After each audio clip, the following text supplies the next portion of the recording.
Welcome back to APUSH in under 3 minutes, no time for intros, let's get into it. So this Cold War is intense in many ways, but it is not over by a long shot, and it's time to talk about one of its biggest conflicts, which was the Vietnam War. So let's look at a map of Southeast Asia. After defeating France, Vietnam split into the communist North under Ho Chi Minh and the non-communist South Vietnam, and almost immediately the two sides go to war. The US's thinking here will be the domino theory, which was the belief that if Vietnam fell to communism, other Southeast Asian countries would follow. So the US essentially just wanted to contain communism's spread. So it starts off pretty simple. The US will start by sending money and advisors, but then the Gulf of Tonkin incident happens, where two US boats are attacked by North Vietnam. Now, in retrospect, this incident was very exaggerated and parts of it were likely made up, but it didn't really matter because it caused the president at the time, Lyndon B. Johnson, to use the incident to justify full military involvement in Vietnam by the US. And so, the US will officially enter Vietnam. It will implement a full military draft and send hundreds of thousands of untrained young boys to fight, and it will quickly become a full-on war. Once the US is fully involved in Vietnam, the war quickly becomes a nightmare, because it isn't a traditional fight. Communist soldiers who supported the North but fought in the South were called the Viet Cong, and they do not operate like regular soldiers. Instead, they move within South Vietnam. Using the Ho Chi Minh Trail for supplies, they blend in with civilians and rely on ambushes, booby traps,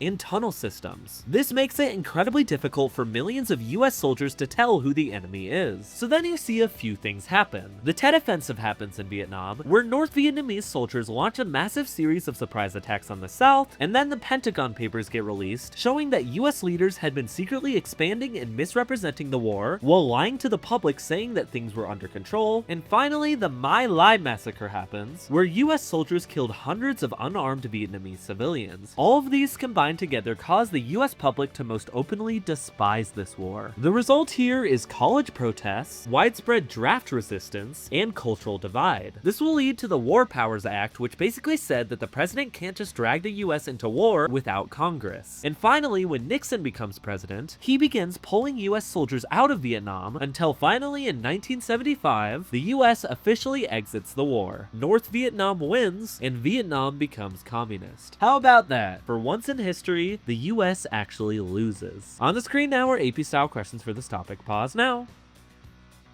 I'll put the answers on the screen now. I will see you in the next one.